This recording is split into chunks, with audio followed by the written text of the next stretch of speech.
السلام عليكم ورحمة الله وبركاته. الحمد لله والصلاة والسلام على رسول الله وعلى آله وصحبه الفائزين برضا الله أما بعد. സഹോദരങ്ങളെ,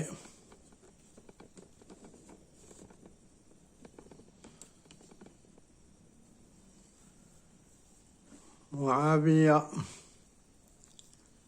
വ്യാജ സഹാബി എന്നാണ് നമ്മുടെ മുസ്തഫ മൗലവിയുടെ വിശേഷണം. അപ്പം മുസ്തഫ മൗലവി പക്ക യഥാർത്ഥ മൗലവിയാണ്. മൂപ്പര് വ്യാജ മൗലവിയല്ല. കാരണം മൂപ്പര് നബി സല്ലല്ലാഹു അലൈഹി വസല്ലം പഠിപ്പിച്ച ഖുർആൻ പഠിപ്പിച്ച ഇസ്ലാമും തിരഞ്ഞെടുക്കുക. ഇപ്പോൾ ഉള്ളത് മുആവിയയുടെ മതമായതുകൊണ്ട് ബാക്കി മൗലവിമാരൊക്കെ മുആവിയയുടെ പക്ഷത്തായതുകൊണ്ട് മുആവിയ വ്യാജ സഹാബിയാവുമ്പോൾ ബാക്കി മൗലവിമാരും പണ്ഡിതന്മാരൊക്കെ വ്യാജ മൗലവിമാരും പണ്ഡിതന്മാരും ഒക്കെ ആയിരുന്നു. മൂപ്പരാണിപ്പോൾ പക്കാ മൗലവി. ഒരു മനുഷ്യൻ വിഡ്ഢിയാവാൻ തീരുമാനിച്ചാൽ അതിൻ്റെ ഏറ്റവും നല്ല ഉദാഹരണം ആരാണ് എന്ന് ചോദിച്ചാൽ ചൂണ്ടിക്കാണിക്കാൻ പറ്റിയ ആളാണ് മുസ്തഫ, CH മുസ്തഫ. എന്താണ് മൂപ്പരുടെ അതിപ്രസംഗം എന്ന് ചോദിച്ചാൽ, മുആവിയ അലി റളിയല്ലാഹു അൻഹുവിനെ ശപിക്കാൻ നിർദ്ദേശിച്ചു. എല്ലാ ജുമാകളിലും മിമ്പറുകളിൽ വെച്ച് ശപിക്കാൻ നിർദ്ദേശിച്ചു.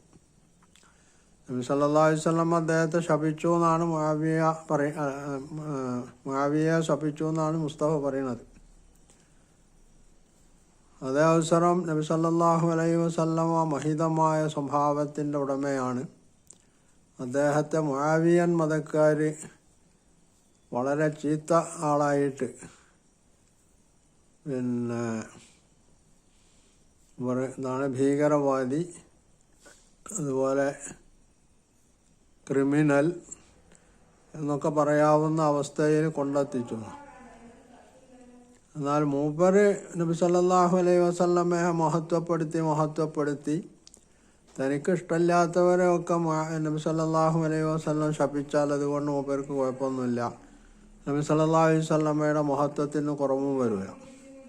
മൂപ്പർക്ക് ഇഷ്ടമില്ലാത്ത ആളുകളെ സംബന്ധിച്ച് അല്ലെങ്കിൽ മൂപ്പര് ഇഷ്ടമില്ലാത്ത ആളുകൾ നബി സല്ലല്ലാഹു അലൈഹി വസല്ലമയെ സംബന്ധിച്ച് വല്ലതും അപ്പോൾ മൂപ്പര് വിചാരിക്കുന്ന രീതിയിലല്ലാതെ പറയുമ്പോഴാണ് നബി സല്ലല്ലാഹു അലൈഹി വസല്ലമയെ ക്രിമിനൽ വൽക്കരിച്ചു അല്ലെങ്കിൽ ഭീകരവാദിയാക്കി എന്നൊക്കെ പറയാം.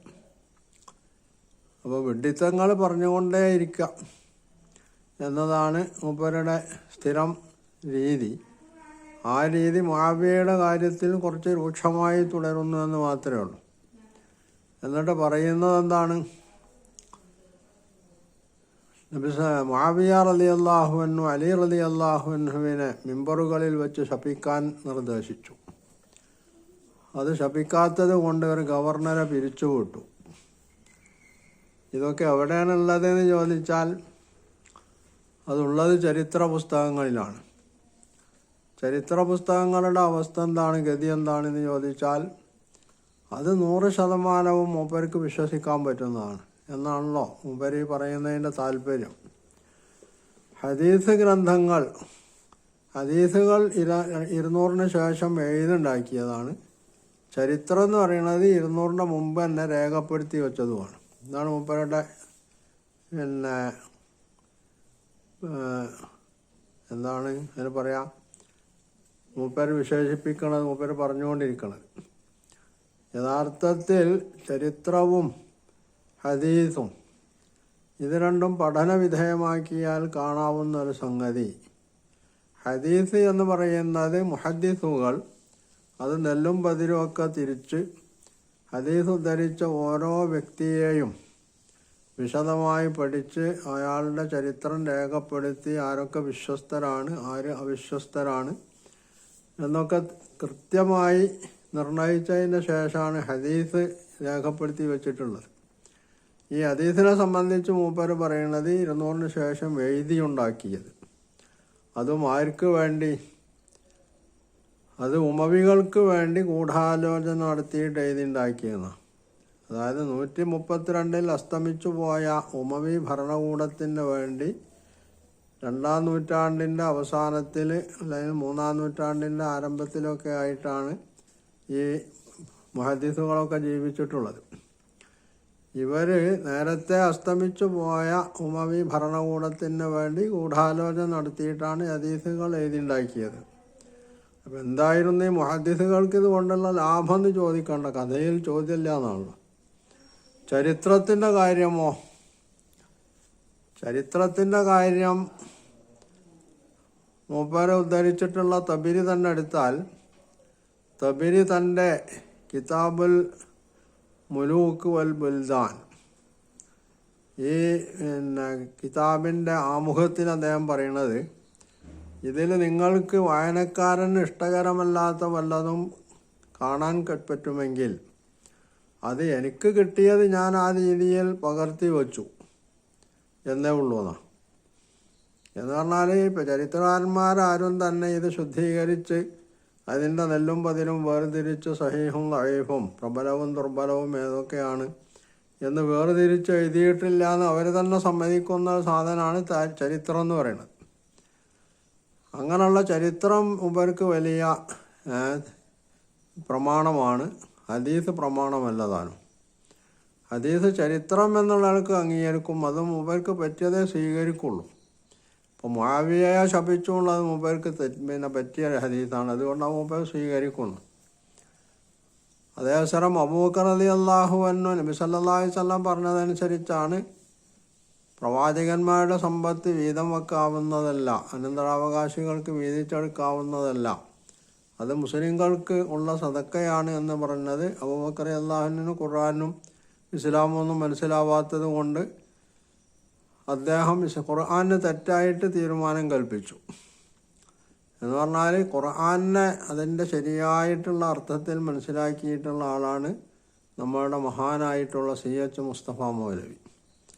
അപ്പോൾ അദ്ദേഹം നല്ല തികഞ്ഞ മൗലവിയാണെന്ന് നമുക്ക് സമ്മതിക്കാതിരിക്കാൻ പറ്റില്ല. പിന്നെ മുആവിയ, അദ്ദേഹം അലി റളിയല്ലാഹു അൻഹുവിനെ ശപിച്ചുവോ? എന്താണ് മൗലവിമാർക്ക് പറയാനുള്ളത്, പണ്ഡിതന്മാർക്ക് പറയാനുള്ളത് എന്നൊക്കെയാണ്. മൗദൂദി ഇത് രേഖപ്പെടുത്തിയിട്ടുണ്ട്, തബരി രേഖപ്പെടുത്തിയിട്ടുണ്ട് എന്നൊക്കെയാണ് പറയുന്നത്. യഥാർത്ഥത്തിൽ മൗദൂദി അദ്ദേഹം ചരിത്രത്തെ വേണ്ട അളവിൽ അതിനെ ശുദ്ധി ചെയ്ത് പരിശോധിച്ചിട്ടുണ്ടോ എന്ന് സംശയമാണ്. അതുകൊണ്ടാണ് മുആവിയയും അലി റളിയല്ലാഹു അൻഹുവും തമ്മിലുള്ള ഈ രാഷ്ട്രീയ വടംവലിയിൽ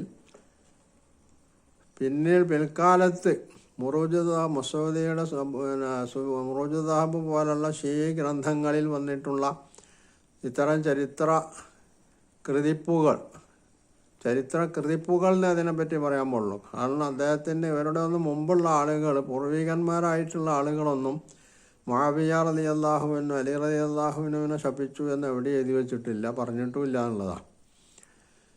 എന്ന് മാത്രമല്ല, ചില ഘട്ടങ്ങളിൽ മുആവിയ റളിയല്ലാഹു അൻഹു അലി റളിയല്ലാഹു അൻഹുവിൻ്റെ മഹത്വം അംഗീകരിച്ചുകൊണ്ട് സംസാരിച്ചിട്ട് പോലുമുണ്ട്.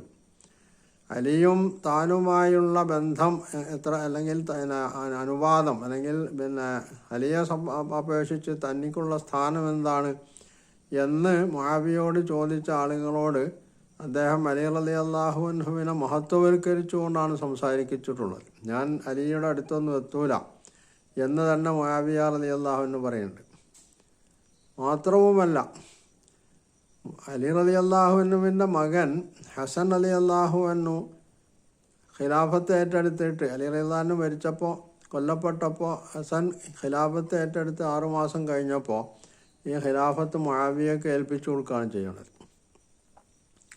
അതിന് ശേഷം ഹസനും ഹുസൈനും റളിയല്ലാഹു അൻഹുമാ അവർ രണ്ടാളും മുആവിയ റളിയല്ലാഹു അൻഹുവിൽ നിന്ന് ബൈത്തുൽ മാലിൽ നിന്ന് അവരുടെ വിഹിതം പറ്റിയതായിട്ട് പോലും ചരിത്രം രേഖപ്പെടുത്തിയിട്ടുണ്ട്. പലപ്പോഴും അവർ രണ്ടുപേരും മുആവിയ റളിയല്ലാഹു അൻഹുവിനെ സന്ദർശിക്കാറുണ്ടായിരുന്നു. അപ്പോൾ സ്വന്തം പിതാവിനെ മിമ്പറുകളിൽ വെച്ച് ശപിച്ചു കൊണ്ടിരിക്കുന്ന ഒരു ഭരണാധികാരിയെ ഈ 2 മക്കളും ഇടയ്ക്കിടയ്ക്ക് സന്ദർശിക്കുകയും അദ്ദേഹത്തിൽ നിന്ന് ബൈത്തുൽ മാലിൽ നിന്ന് വിഹിതം പറ്റുകയും ചെയ്തു എന്ന് പറഞ്ഞാൽ അത് എന്തിനാണ് കുറിക്കുന്നത്? ഒന്നുകിൽ ഈ വാർത്ത അല്ലെങ്കിൽ ഈ പറച്ചിൽ അത് ആരോ കളവായിട്ട് പിൽക്കാലത്ത് എഴുതിയുണ്ടാക്കിയിട്ടുള്ളതാണ് എന്ന് വരും. അതല്ലെങ്കിൽ സ്വന്തം പിതാവിനോട് പോലും അപമര്യാദയായിട്ടാണ് ഈ രണ്ട് മക്കളും പെരുമാറിയിട്ടുള്ളതെന്ന് പറയേണ്ടി വരും. പക്ഷേ ഹസനെയും ഹുസൈനെയും സംബന്ധിച്ചിടത്തോളം അങ്ങനെ ഒരു സംഗതി പറയാൻ സാധ്യമല്ലാത്തത് കൊണ്ട് ഈ പറയുന്ന മുആവിയ റളിയല്ലാഹു അൻഹു അലി റളിയല്ലാഹു അൻഹു ശപിക്കാറുണ്ടായിരുന്നു എന്ന് പറയുന്ന ഈ റിപ്പോർട്ട് അത് പിൽക്കാലത്ത് കെട്ടിണ്ടാക്കിയതാണ്. ഷിയാക്കൾ അലി മുആവിയയോടുള്ള ദേഷ്യത്തിന് വേണ്ടി കെട്ടിണ്ടാക്കിയതാണ് എന്നതാണ് അതിൻ്റെ വസ്തുത. എന്ന് മാത്രമല്ല, ഇത് ഉദ്ധരിച്ചിട്ടുള്ള ആളുകളുടെ യഥാർത്ഥ പേരും അവരുടെ ചരിത്രവും ഒന്നും അത്ര അറിയപ്പെടുന്നതുമല്ല എന്നുള്ളതാണ് വസ്തുത. മജാഹീൽ എന്നാണ് അത്തരം ആളുകൾ, അറിയപ്പെടാത്ത ആളുകളെ സംബന്ധിച്ച് പറയാറുള്ളത്. അങ്ങനെ അറിയപ്പെടാത്ത ആളുകളിൽ ഉൾപ്പെട്ടവരാണ് ഈ ചരിത്രം എഴുതിയുണ്ടാക്കിയിട്ടുള്ള ആളുകൾ. അവരിൽ നിന്നാണ് മസൂദിയെ പോലുള്ള ആളുകൾ ഇത് ഉദ്ധരിക്കുന്നത്. അങ്ങനെ ഷീഇകളുടെ കൃതിപ്പുകൾ തെളിവായി ഉദ്ധരിച്ചുകൊണ്ട് വലിയ വായിൽ മുആവിയ റളിയല്ലാഹു അൻഹുവിനെ തെറി പറയുകയും എന്നിട്ട് ഇസ്ലാമികന് വേണ്ടി ജീവിതം ഒഴിഞ്ഞുവെക്കുകയും ഇസ്ലാമികന് വേണ്ടി ധാരാളമായിട്ട് സമരരംഗത്തിറങ്ങുകയും ചെയ്തിട്ടുള്ള ഒരു സഹാബിയെ സംബന്ധിച്ചാണ് വ്യാജ സഹാബി എന്നും ദുഷ്ടൻ എന്നും മറ്റുമൊക്കെയുള്ള പേരിൽ മുസ്തഫ വിവരിക്കുന്നത് എന്നത് മുസ്തഫ വലിയ ഭാഗ്യവാനാണ്. കാരണം അങ്ങനെയുള്ള ഒരാളെ തെറി പറയണമെങ്കിലും ആണല്ലോ കുറച്ച് ഭാഗ്യം. ആ ഭാഗ്യമായിട്ട് അങ്ങനെ അദ്ദേഹം നടക്കട്ടെ എന്ന് വെക്കാനേ പറ്റുള്ളൂ. യഥാർത്ഥത്തിൽ മുസ്തഫയുടെ ഇതുകൊണ്ടൊക്കെയുള്ള ലക്ഷ്യം വെക്കുന്നത് എന്താണെന്നുള്ളത് ഇസ്ലാമിനെ സംബന്ധിച്ച് മനസ്സിലാക്കിയിട്ടുള്ള ആത്മാർത്ഥമായിട്ട് ഇസ്ലാം അംഗീകരിച്ചിട്ടുള്ള ആളുകൾക്കൊക്കെ ബോധ്യം വരുന്നൊരു സംഗതിയാണ്.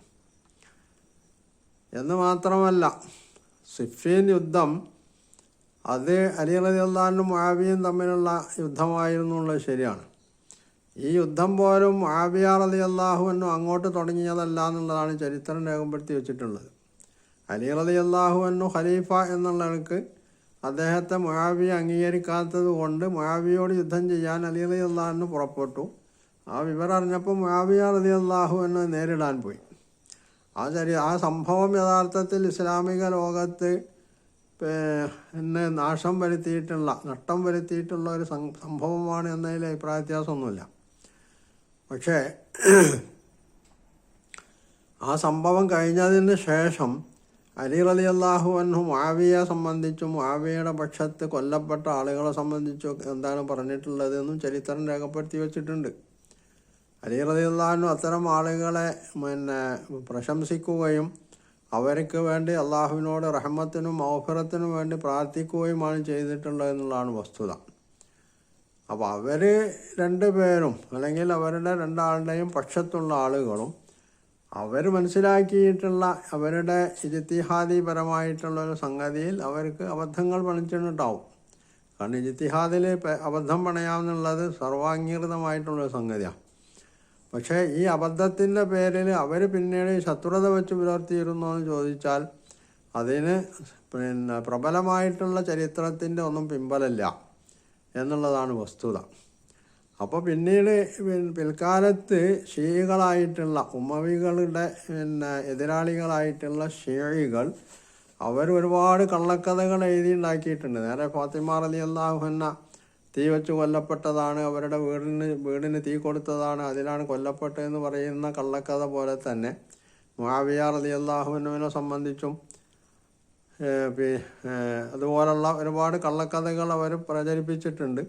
അതിലൊരു കള്ളക്കഥയാണ് മുആവിയ റളിയല്ലാഹു അൻഹു തൻ്റെ ഗവർണർമാർക്ക് മിമ്പറുകളിൽ വെച്ചിട്ട് അലി റളിയല്ലാഹു അൻഹുവിനെ ശപിക്കാൻ വേണ്ടി നിർദ്ദേശം കൊടുത്തു.